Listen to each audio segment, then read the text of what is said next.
Hello everybody, I am KRX, and I think we're going to be taking a look at Europa Universalis 4. What is it? How to play it? It's developed by Paradox Development Studio, and for some people that might mean something, for others it's not going to mean a thing. But this game, first and foremost, is a sandbox game. Like every video game, computer game, it has laws, but it doesn't really have many rules, and that's what makes it such a great sandbox. And the game itself kind of ends up being about exploring the game and learning the game and getting to a point where you can kind of try to break the few rules that exist in the game that you think are in the game. You get to a point where you kind of like can start to ignore the rules that the game tries to present to you, which is really, really cool. But I mean, we're talking about something that you can play this game and continue to learn about it and get better at it and try different things. Forever. I mean, this game, like, you will never completely master this game and make every perfect decision. But it's interesting because this game really is just an exercise in decision making. And there's sort of two different concerns that you have for making a decision. One would be efficiency. You're trying to make the most efficient decision. And, you know, maybe you're just trying to get to your end goal as quickly as possible, or as cleanly as possible, or whatever. The other side of it that I think isn't talked about as much, the other concern to your decision making would just be the role-playing aspects of playing a nation. So this game ends up kind of being a storytelling game as well. I mean, you are role-playing as a nation throughout 400 years of its history. We start in the year 1444, we end in the year 1821. And really, that is going to create a unique story. Like, you playing this game, you're going to have a unique story with one of these 300 plus nations. And the AI, or the computer, whatever you want to consider them as, the other nations that are being played by the computer are going to be doing different things every single time, and the landscape is always going to be in flux, and it's going to be changing. And that's going to add to your story, and then you're going to influence the computer and the AI to do weird things too. And it's just going to create this completely unique ecosystem that you're never ever going to see ever again. So you're going to tell a story, an alternate history of that nation. And as you're playing the game, thematically, you're going to be, you know, in charge of the nation's leadership, its government structure and politics, diplomatic relations and reputation, economics and trade, technology, it's the nation's philosophies, culture, religion, military structure, its organization, and finally kind of like just its general ambitions and goals. And what's really cool about the nation's ambitions and goals is really that's the part of the game that you actually put into the game. Like, you as the player get to put that into the nation, you inject that into your nation, because again, this is a sandbox game. It's a creative storytelling game. So by, you know, putting in your own goals, you're going to get to tell a particular story with a particular nation, and you can work on your efficiency as you go. But for the most part, I think we're going to be playing this game, and I think we're going to be playing as France, because I think it's going to be a good introduction. It's a good nation for a beginner.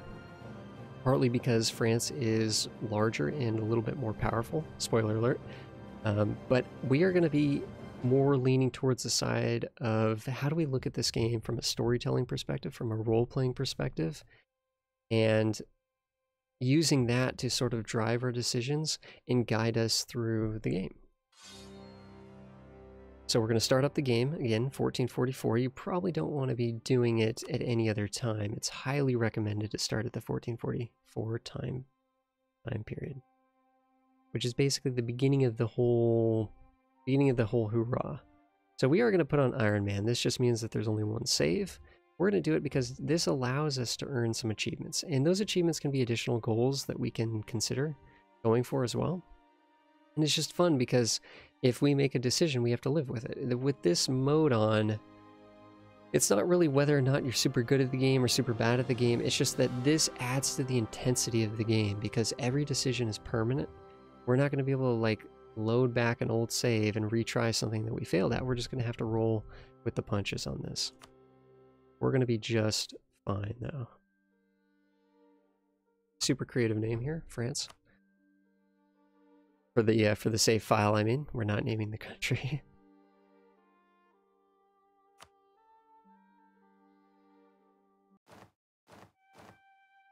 But there's a lot of buttons going on screen.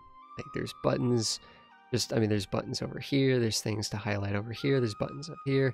This game, though, let's just think about what is this game like logistically. Well, this game is a grand strategy game. It is a real-time strategy game, okay? This is where it kind of differs from other games of its theme, like Civilization, right? So this game is a real-time game with pause. So right now the game is paused.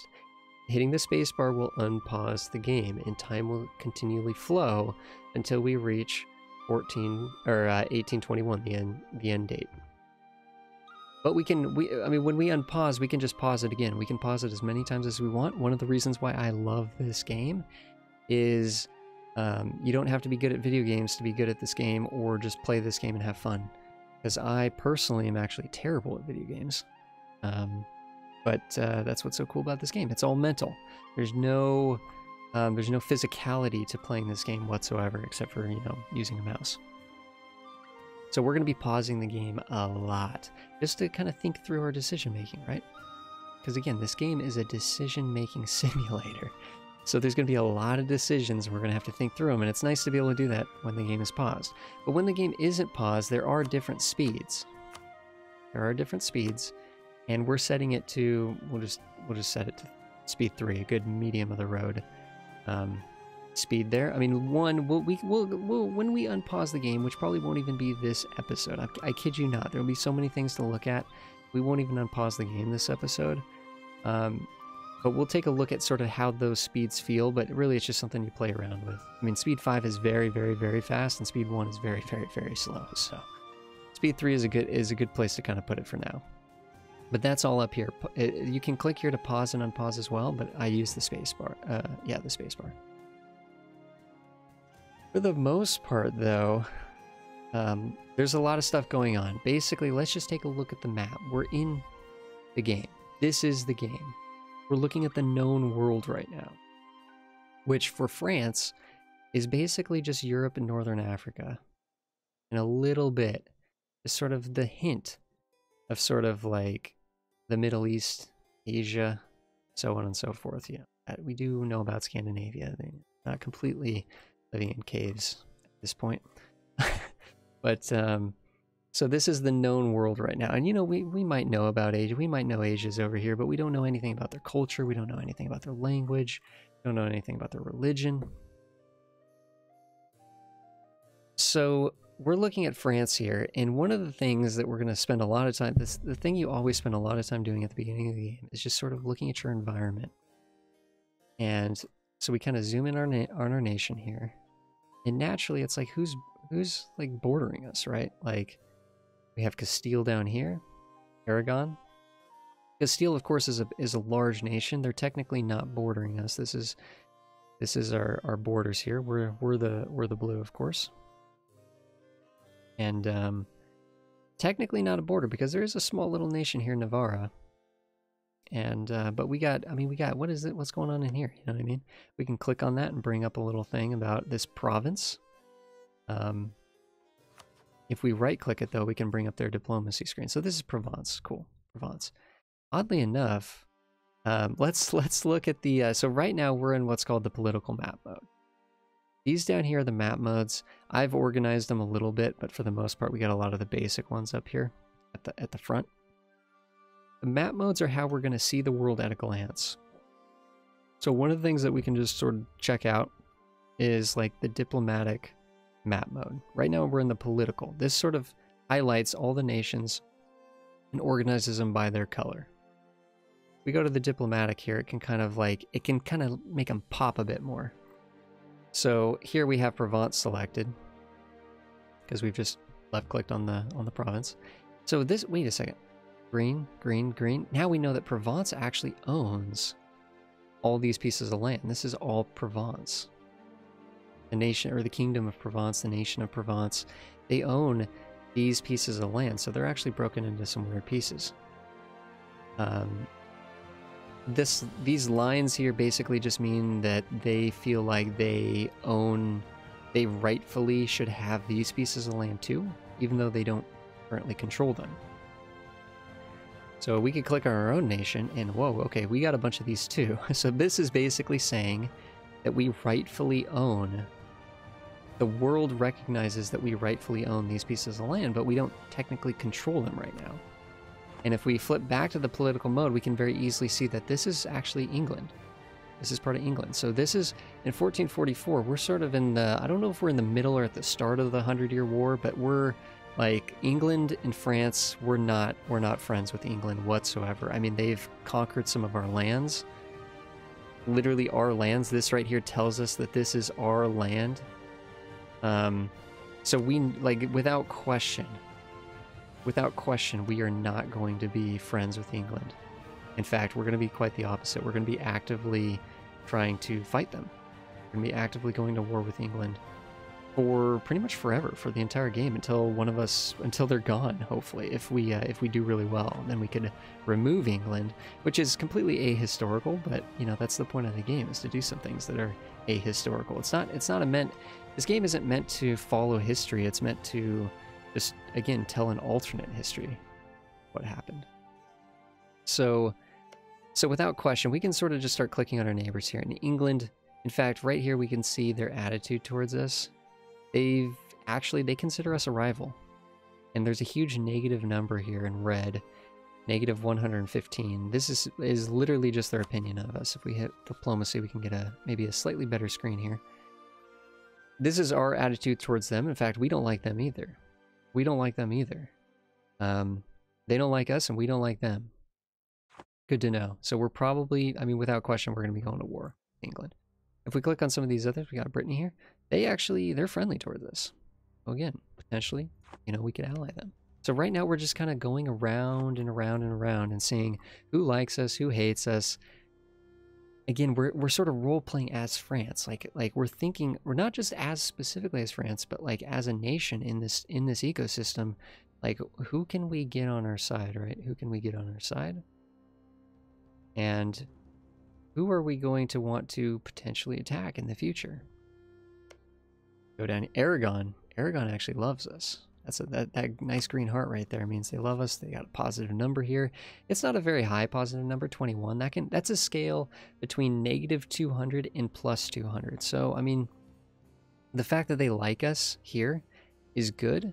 That means it wouldn't be hard to get this number really high. But this is a lower number. We haven't actually actively tried to butter them up, so to speak. In fact, actually, Castile likes us. This is actually kind of unusual. Both Aragon and Castile are having a friendly attitude towards us. Portugal is kind of indifferent. They're just neutral. They could take us or leave us. Okay, Burgundy has rivaled us as well. If we look over here at Nevers, Nevers actually likes us. But there's something else going on here. If we go back to this screen here, click on ourselves, okay, cool. Now these are lands that are rightfully ours. This blue here is actually telling us that Provence is actually already an ally with us. We already start the game with Provence as an ally, which is a little bit awkward because the reality is, are we going to want this land for ourselves eventually or what? You know what I mean? I don't know.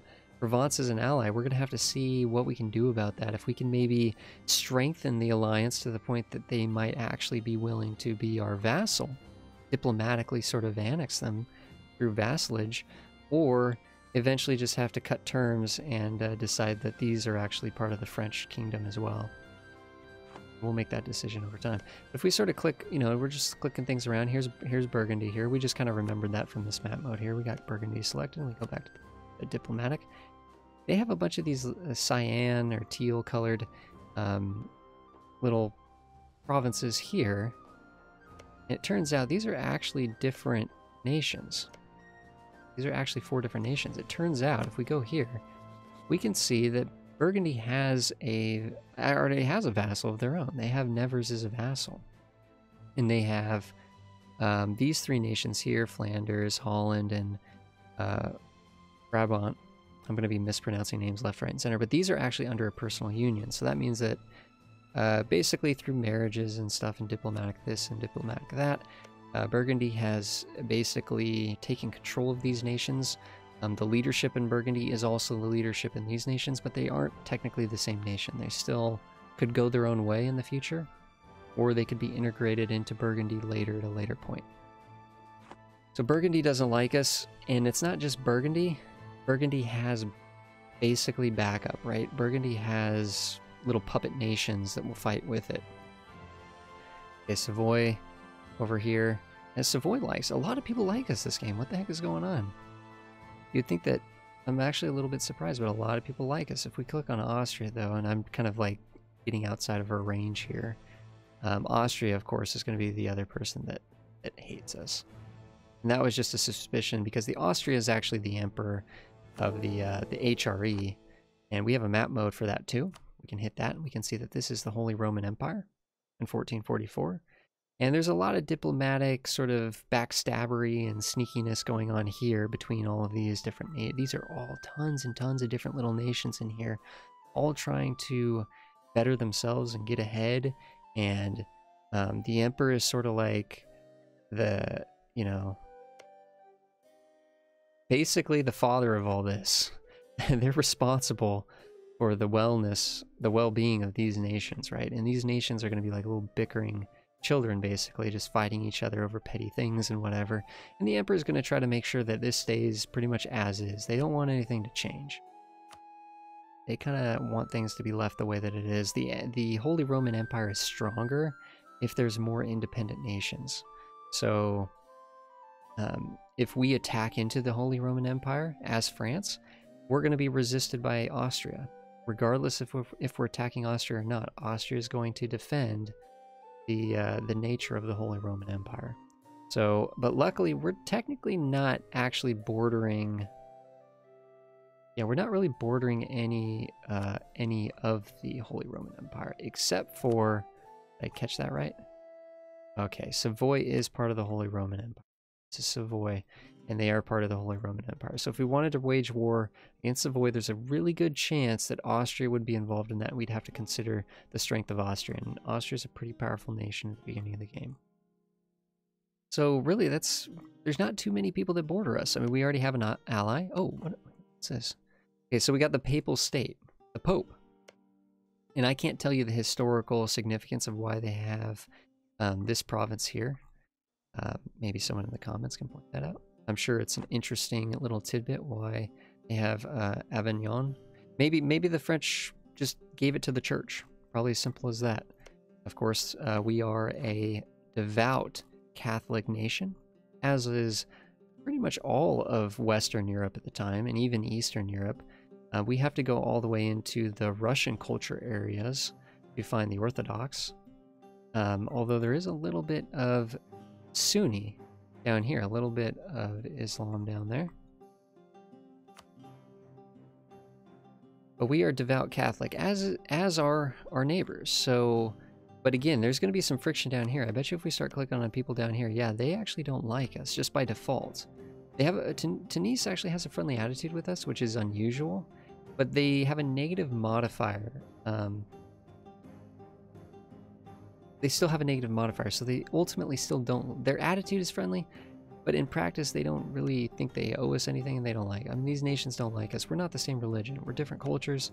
There's no reason why they would buddy up with us unless we really went down and made an effort. And that's what we send our diplomats for. Okay, so the diplomats are what actually get the relationships going.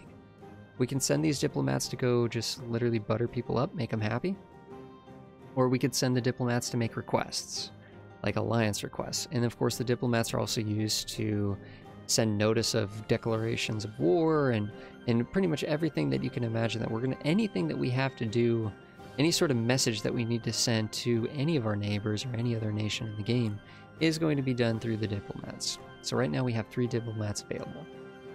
And it takes them some time to go out, do their thing, and come back.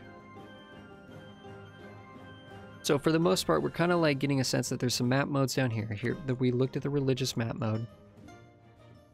France is, I mean, there's nothing too complicated going on here. Everybody's Catholic. Eventually there will be a Protestant reform, and that will sort of divide Europe religiously. And for the most part, I mean, I don't know what we're going to do. We could change.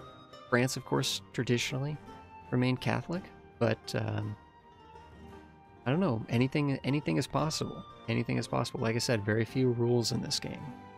So there's other map modes here, but I think it's going to be easiest to go through them as we have queries about things. Again, the map modes down here are used specifically to see the world at a glance, right? We can always click on a province or a nation.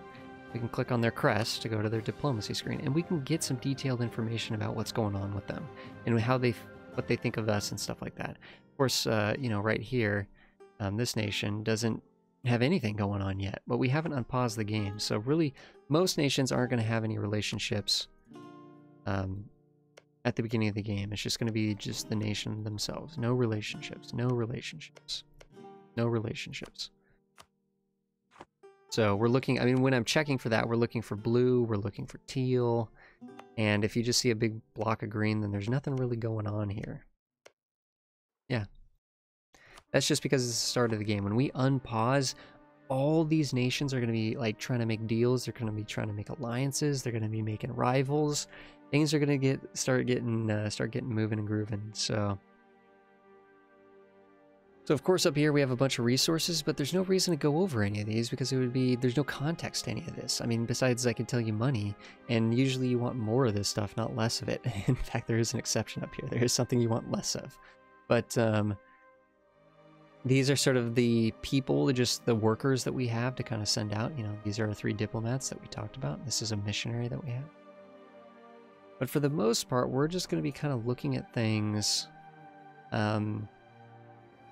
as we have questions about them, right? As we have questions about them. So one of the first things is we have, you know, again, we're just sort of going through and we have questions about who are going to be our allies. So we've already kind of done, actually there is a map mode here. If we click on this map mode here, this is a opinion map mode. So this can give us, if we hover over it, we can read, Aragon has a friendly attitude. We can just read that very bottom line right there. Aragonese attitude towards France is friendly. So we can kind of just glance, you know, kind of remembering kind of generally where these nations are and just kind of get a sense. Brittany is friendly. Castile is friendly. So, I mean, it's kind of like, who are we going to ally? Would we rather ally Aragon or Castile? Or, I mean, we could ally both. There's no reason not to. But if we look at, let's go for the alliance on Castile, because there's a good chance that because we directly border Aragon, we might actually be more hostile with Aragon than friendly. That might be an opportunity to expand our nation to the south. So by allying Castile, not only could they potentially maybe help us against Aragon, but they wouldn't be in our way. So let's just kind of go down here, and okay, so it does look like they will accept the alliance. And it kind of gives a breakdown of why they're going to accept the alliance. And of course, they have a friendly attitude with us. They like our military strength, and we have a lot of diplomatic reputation. We have a good reputation. We have a good reputation. They recognize that. And here's the interesting thing here. We can, looking at Castile, our potential ally over here, looking at their sort of diplomacy at the point. It looks like they have a truce with Granada down here. Okay. So they can't go to war. That just means, well, they can. That's the thing. They can still go to war with Granada, but the AI won't break the truce, but players can still break those truces. But there's massive penalties for that, so we're probably not going to be doing anything radical like that unless there's like some sort of sweet opportunity, and we have to take it now. But we can see who are their enemies and rivals, actually. And we, this up here, this banner up here that's flashing at us, been flashing at us the whole time, is telling us we have too few rivals. You need at least 3 rivals to not have a penalty to your power projection score. Okay, so this is our power projection up here. And we can look, it's just like plus to this, plus to that, lots of good stuff. Lots of good, it's saying if we have more than 25, we get this. If we have more than 50, we get that. More is better. I'm seeing green, I'm seeing positive modifiers to a bunch of different things. Trade, morale of armies, prestige. I mean, it sounds like a bunch of good stuff. So we definitely don't want that to go down. So we probably do want to get our rivals situated. But so this is kind of telling us that we do, like, there's a rival system in the game. And of course, we already noticed that Burgundy has rivaled us, Austria has rivaled us, and England has rivaled us, just by sort of exploring around. The easier way to do that is, of course, we can click on our own crest. Up here, this is our own crest. And we can see, oh, sorry, it is remembering that we were just talking to Castile, so we can hit this button down here to go to our screen. So this is our screen. In fact, we have 4 people that have already rivaled us. These are our, like, mortal enemies. These people will just never be our friends in the short term. In the short term, and I'm talking like 50, 100 years, you know. These people are going to hate us for the next 100 years, which is only, you know, it's only a chunk of the game, but still. These are people that are going to be our immediate enemies. Denmark, England, Burgundy, and Austria. It's kind of funny that Denmark over here has decided to rival us. I don't know what that's going to get for them because they're pretty far away. Relatively speaking, the year 1444, all these little nations in between us and Denmark, it's safe to say they're pretty far away. We're not going to be up there for a good minute. We're not going to be doing anything with Denmark, I can tell you that much. Not in the foreseeable future. So it does say these are our empty slots for our own rivals, and we can click on these and we can kind of look at who the options are here. And this is telling us their opinion of us. So the people that have a huge negative modifier is because they've already rivaled us. I mean, these people already hate us. That's never going to change. England, we know that we have to go to war with England, right? We have to go to war with England. So we're probably, like, without question, let's just, you know what, let's just hit a button. I thought maybe we wouldn't hit any buttons this time, but I think we're going to hit this button here. And let's rival England.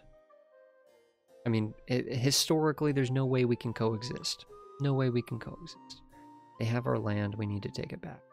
And by being a rival, what that's going to do is it's going to announce to the world that we don't like each other. That's going to affect how our allies behave with those people too. Like, our allies aren't going to be doing business with England because we've said to them, hey, you know, England's not good. You know, England is the enemy. So they're going to kind of refrain from making alliances and things like that with England as well. Plus, when we go to, it gives us better reasons to go to war with them. People, the rest of the way the world sees us is important. Their opinion of us is important, and they measure that in a multitude of different ways. But when we go to war, we need to prove to the world that we have a just reason to go to war. And when England's our rival and they've rivaled us, it gives us a lot of good excuses to go to war with them. A lot of good excuses to go to war with them. You know, Burgundy's already hates us. I think it's a no-brainer. Burgundy's going to be tricky because now we're really surrounded. We are going to have to get some good allies in here, for sure. Because this situation right here is a little tricky. And I think we're going to hold off on the last button press there. Let's continue to go back to Castile. So again, we're just clicking on any other provinces. Doesn't matter. Any of them gets us to this where we can click the crest. And that takes us to their diplomacy screen. That's how I like to get to this screen here, but you can do it a couple different ways. So if we're looking at Castile here, they're enemies with Aragon. So if we ally Aragon, Castile is actually going to see that we've allied their enemy, and they're not going to want to ally us anymore. This chance to ally them is going to get dried up fast if we ally Aragon. So we have to pick Aragon or Castile, and I think we've already determined for geographic reasons, Castile is actually going to be the better ally here. Not only do they look bigger, although it's slightly deceiving because Aragon does have this island chain here, Sardinia, Malta, Sicily, and Naples. Naples is part of their, they have a PU, a personal union. So let's go back to that screen that tells us these things. Whoops, wrong one. So teal, right? So this is teal. So Naples is its own nation, but in a war situation, Naples has to follow Aragon and support Aragon always, without question. Like, there's no choice. Naples doesn't have a choice. They're a puppet nation to Aragon. So let's go back to Castile. So basically, it's not that Castile is strictly stronger, but they're in a better position, and they're probably likely to help us out against Aragon too. So I don't know if we're going to hit this button right now, But we're definitely going to make sure that we don't do anything to upset them so that we can hit this button and out. You know what? What the heck? Let's hit the button. So this is saying, you know, offer alliance. That requires a diplomat. This is telling us that they will say yes. This is not a chance. There's no randomness when it comes to this. It's either they will or they won't. This is saying they will, and this is why. So let's confirm. So we're sending off one of our diplomats here, and he'll be back in 9 days. He'll be back in 9 days, and we already know that they're going to accept the alliance, so that's going to be great. That's going to be just great. Now the thing is, though, who else are we going to ally? Because if we look here, so let's say, how many people can we ally? Why don't we just ally everybody? Well, there is something in the game that is going to prevent us. Well, again, it's not really a true rule. We can go beyond this number. But if we go to our own diplomacy screen here, we go to our own diplomacy screen, this number right here, 2 out of 4 diplomatic relations.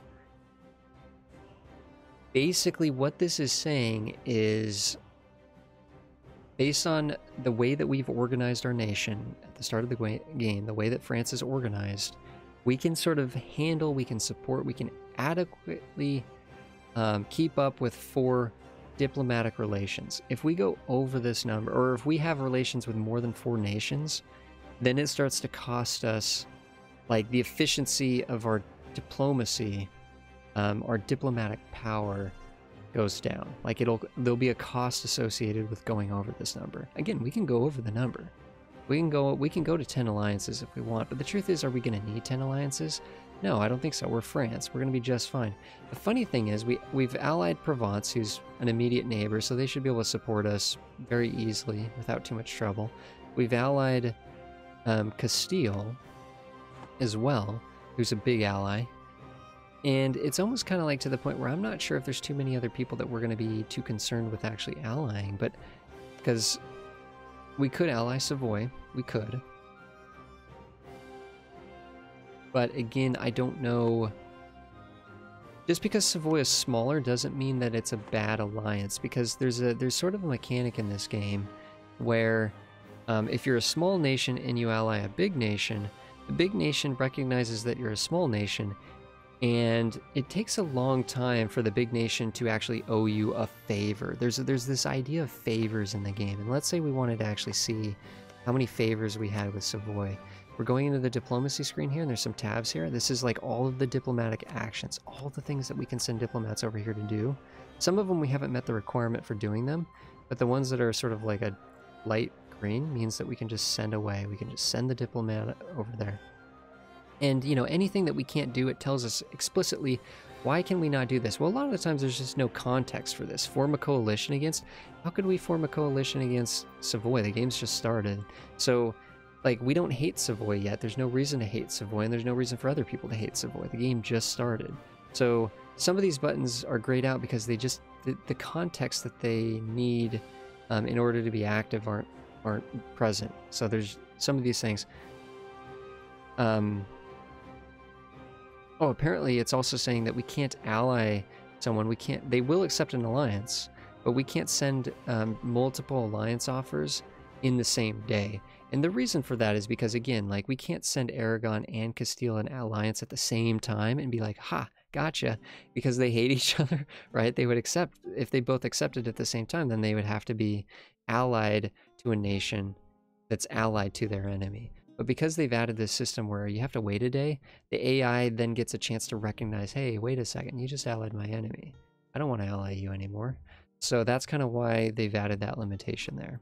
That would sort of be, I guess, a law of the game. Not really so much a rule, just a law. So Savoy will ally us, but, you know. So, but anyways, if we go to this tab here, sorry to go on a little bit of a sidetrack here. This tab is sort of how we can manage a more intimate relationship with Savoy. We can see that Savoy actually believes that a lot of this land here, they have a strategic interest. They're telling us, they're telling the world right now that these are the pieces of land that they're interested in acquiring. Which could be a problem, because if we want these pieces of land, that could be an issue. But one of the other things going on here, so that's going on the map, right? That's going on the main screen. But what we're actually looking for in here is the stuff here. We could micromanage our attitude towards them. Otherwise, the game will do it automatically. But if we really want them to be friendly with us, we could try to be friendly to them, and they might reciprocate that with friendliness back at us. And we can, you know, do these different things to try to influence their opinion of us as well. So this is our opinion of them. Our opinion of them. But here's the favor system, and here's trust. So trust and favors. Favors, though, are earned for being an ally for a long period of time. But again, so to call someone into an aggressive war, they need to owe us something. Like for Savoy to come into a war with us, they need to owe us some favors. And we call in those favors to get them to join the war with us. And because we're a larger nation than them, we earn favors with Savoy pretty quickly, because for the most part, we're helping them more than they help us. Our existence, our presence as their ally helps them more than their alliance with us. It means more to them than it does to us. So we earn favors with them faster than they earn favors with us, which is a big deal, because a very small nation can't just ally France and just call them in over and over and over and over again. No, they have to earn favors, and that takes a long time if you're a small nation trying to get a big nation to come back you up. Because the big nation, again, they don't think you're really that valuable as a friend, unless you've spent a lot of time as their friend and proven yourself. So just because Savoy is weaker than us and smaller than us doesn't mean that we wouldn't be able to utilize them quickly. And it looks like they actually already have it says here, we can kind of get a quick glance of their relationships, not alliances, but like if they have any sort of like vassals or personal unions or anything like that, or truces and things, we can sort of get a snapshot of it here, a detailed snapshot of it here. Of course, if we went to the map mode here, we could see teal. So again, this Montfort is a vassal to Savoy. So, I mean, Savoy could be an ally, but we can go deeper than that. I mean, an ally doesn't have to be on our border. Just like Castile is not technically on our border, but they do via sea tiles. We can go deeper than that. Switzerland. Milan. Milan is actually, just from playing the game before, I know that Milan is a pretty powerful little nation. Militarily, they're pretty efficient. Although this is, you know, early game, so they haven't been able to really ramp up or anything. But these are sort of like middle-sized countries in here. We have Milan, we have Venice, but Venice is kind of like, I don't know if they're really going to care much about. They do like us a lot, but like they have a very friendly attitude. But I just don't know if they're going to care much about the going-ons of France. You know what I mean? They're kind of doing their own thing. They're worried about the Balkans. They're worried about the emperor, who's literally right on top of them. So Venice sounds like a good idea, but they're going to be doing so many things that I don't know if we want to bother them and we want to get sucked into their stuff. You know what I mean? Switzerland is an interesting idea. Milan is a really good idea. We can't ally Austria, of course, because Austria don't like us. So, you know what? Let's say Milan. That would give us the option to potentially go to war with Savoy.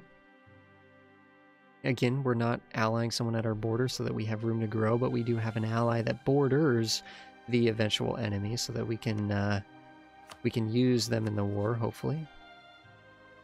Again, we can't send the alliance yet. So, we've looked through. I think we're going to ally Castile. We're already allied to Provence. That gives us... And then we might ally... Actually... I just thought about this. Wait a second. The Papal State. The Pope. Pope.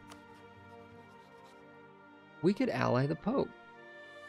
Which gives us other little benefits because the papacy is sort of simulated in this game as well down here. As a Catholic nation, this is one of the things that the Catholic nation sort of gets to do is we can sort of see what's going on with the Pope. What's going on in Rome. We actually have cardinals, active cardinals, that work in Rome, that represent French interests. And these cardinals, and of course the interests of the church, right? Of course. But these cardinals are at the same time kind of working for us as much as they're working for the church. And right now we actually have more cardinals here than anyone. We could become the Pope. Right now the Papal State is literally the Pope. But if one of these cardinals is elected to be the Pope, then in a way France controls the papacy. So this is kind of an interesting thing. And what I will tell you is if we're on good terms with the Papal State, it allows us to basically influence this system more.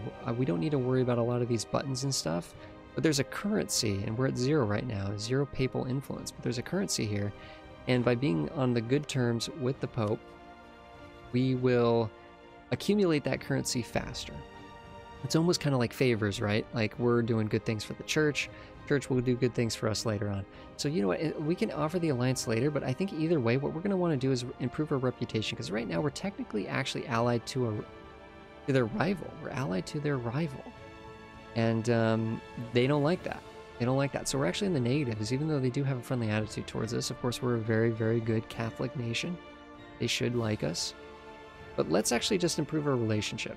So we're going to send one of our diplomats over to the Papal State, over to Rome, and it's just going to sort of butter them up, make them happy. Make them happy. And it's going to make this number... Look, we've already improved it by 4, so every month it's going to go up by about 4.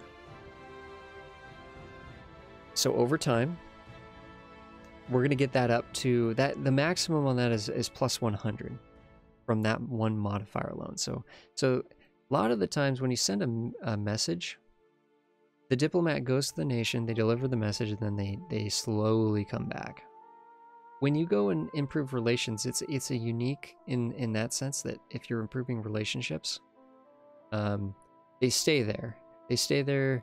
They befriend everybody there. They make everybody like us. It's a longer term commitment. So this diplomat here that we've sent to the Papal State is going to be there until we tell him to come back. He's just going to stay there until we tell him to come back, or until he's completed his mission to the highest degree, which is getting 100 improved relations to 100. Where right now we're at plus 4. The last thing we can do with our diplomats is not only are they diplomats, but they're also sort of spies. The diplomats are the fuel for the espionage in this game. We can send them to a rival and build a spy network. And they don't have to be our rival exactly. Speaking of which, I think we do want to rival Aragon. But let's make sure, who is Aragon enemies with? Let's make sure we don't make anybody too upset here. Well, that's going to make Castile happy if we rival their rival. We're not seeing the alliance network here that Aragon's going to create yet. We have to unpause the game to see that. So, but we are going to actually rival Aragon, because I think it's going to be, unless we can do Savoy. Oh, okay, well that's interesting. We could do Savoy. The only tricky thing about Savoy is Austria will defend Savoy. So that's kind of a complication. We don't want to do Denmark, even though they've rivaled us. They're too far away. We don't care about Denmark. We're not gonna be able to get up there into the Baltic, do anything meaningful against Denmark in the first 50 years, at least. So, but Aragon, we're probably going to be going to war with Aragon. Just because we're allied with Castile, they hate Aragon, we hate Aragon. It's just natural. It's just natural. So we've rivaled our 3 rivals. We got England, who will probably be priority number 1, as they actually own pieces of our rightful land. We have Burgundy, who is just not going away anytime soon, and they're just in our face. And then we have Aragon down here, who, for the most part, is kind of keeping to themselves, but will be an outlet for expansion when we see an opportunity. Maybe when they're distracted, we can do something about that. So, one of the things is, though, you might be asking, you know what, let's talk about the spy network thing. Let's get our last diplomat here, let's get him building a spy network somewhere. Let's pick between Aragon and Burgundy which of these 2 rivals that we would like to build up a spy network in. And then we can talk about, we could talk later about what the benefits of this is. Basically, it does make sense that if we are planning to go to war with a nation, that we have a network of spies, and we have an infrastructure in place to weaken them from the inside, to either pave the way to war, or to support us during the war. There's a bunch of different things that we can do here. And it all starts with building up the spy network. And once we build up the spy network, we spend it like a currency. We spend that spy network like a currency, do these different actions against them. These are all covert actions. So the only thing I'm thinking is we got England is priority number 1 without question.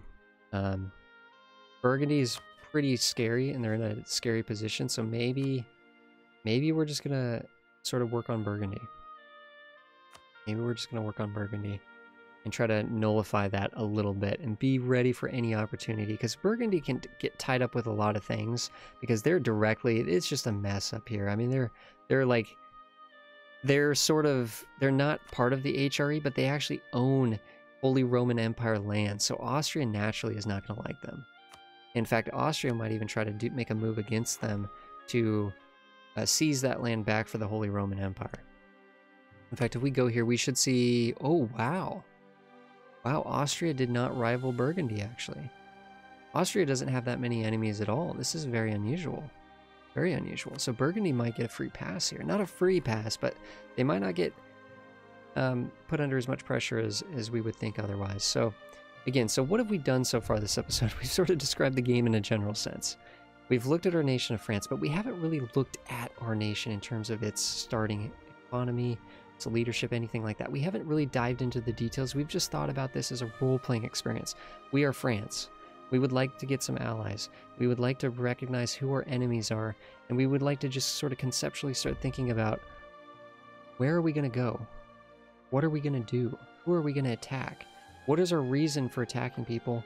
Not just like a personal, like, you know, personally, but like in terms of like showing the world that we have a rightful reason to attack. So without question, England, we don't need to prove to anyone that this is our land. Everybody already knows it. So that will be priority number 1. And we're going to have to prepare for that war. And we'll have to ask the questions that we're all going to ask in terms of preparing for that war. Like, do we have enough troops? How do we get more troops? Things like that.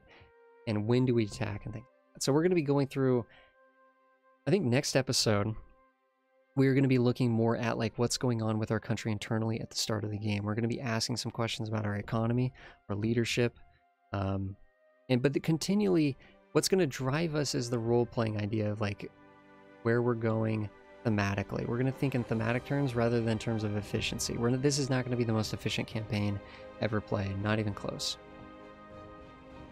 All right, so thank you so much everybody for watching. I really appreciate that. This was sort of just an experiment, but there is going to be another episode uploaded in 2 days, hopefully, part 2, and we're going to keep going where we left off.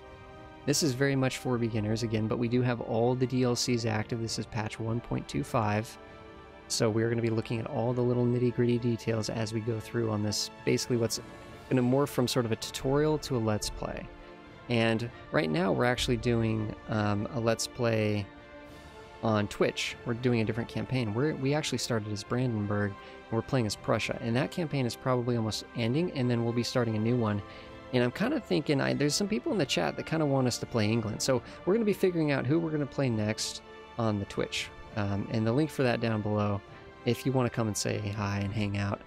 It's always kind of fun to do it on Twitch, because then getting that interaction with the viewers, having the people be able to contribute their ideas to what's going on, participate. Backseat game, I love it. I encourage it.